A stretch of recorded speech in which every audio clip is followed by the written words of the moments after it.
пораи навори як суҳбати Зайнура Пӯлодоваро дар барномаи телевизиони тулӯи Афғонистон корбарони тоҷики шабакаҳои иҷтимоӣ мавриди танқид қарор доданд. Ин навори кӯтоҳ аз як пора суҳбати Зайнура иборат аст, ки бояд бо хоҳиши хабарнигорони телевизион ба бинандагони барнома таманниёти худро ироа мекард. Аммо овозхон танҳо баъд аз чанд кӯшиш ва иштибоҳ дар баёни фикр тавонист ин корро кунад. Бинандагони ин навор ҳам аксарият аз он интиқод карданд, ки овозхони тоҷик ба фарқ аз аксар овозхонони дигари афғону эронӣ наметавонад озод бо забони худ суҳбат кунад.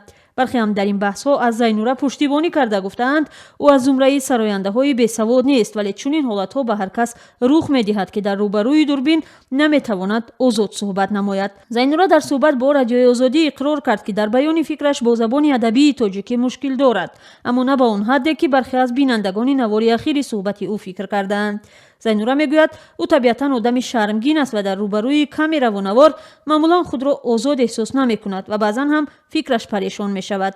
ба гуфтаи овозхон, лаҳзаи иштибоҳи ӯ дар интернет ҳам на ба хотири масхараву беобрӯсозии ӯ, балки танҳо чун як пора аз лаҳзаи омодасозии барнома нашр шудааст. аммо корбарони тоҷики интернет ба гуфтаи ӯ бо истифода аз ин навор ба таҳқиру сарзаниши вай пардохтаанд, ки ба андешаи овозхон кори дуруст нест. ин овозхони тоҷик мегӯяд, ин суҳбати ӯ соли гузашта дар пайи як даъваташ ба Афғонистон сабт шуда буд. дар ин сафар ӯ дар 3 барномаи телевизиони тулӯ ширкат ва мусоҳиба кард. ба гуфтаи Зайнура, суҳбати телевизиониашон хуб буд, вале дар ҳар сабти барнома чун оҳангу тарона иштибоҳҳо мешаванд, ки баъдан қайчӣ ё таҳрир мегарданд. Зайнура мегӯяд, ӯ на забоншинос ва на хабарнигор аст, вале бо забони оддии тоҷикӣ метавонад фикрашро баён кунад. ӯ мегӯяд, аз интиқодҳо атрофи забонаш дар аввал каме нороҳат шуд, аммо ҳоло ки ба таҳияи оҳанги нави худ омодагӣ мебинад, кӯшиш мекунад дар ин бора зиёд фикр накунад.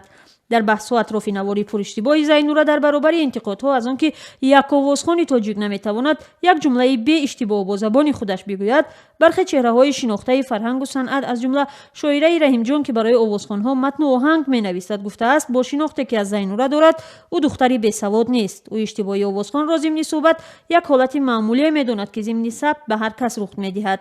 мавзӯи мушкили забонии овозхон дар Тоҷикистон бори аввал нест, ки матраҳ мешавад. аксаран забоншиносон ва хабарнигорон аз он шикоят мекунанд, ки овозхонон зимни суҳбат наметавонанд фикри худро бо забони модарии хуб баён кунанд. ин ҳам дар ҳоле, ки маъз санъаткорон аксаран дар чорабиниҳои мухталифу дохилу хориҷ, ки ҳазорҳо бинанда доранд, кишвари худро муаррифӣ месозанд. аз байни овозхонони ҷавон аксарият танҳо чанд нафареро ном мебаранд, ки бо забони адабӣ шево ва равон суҳбат мекунанд.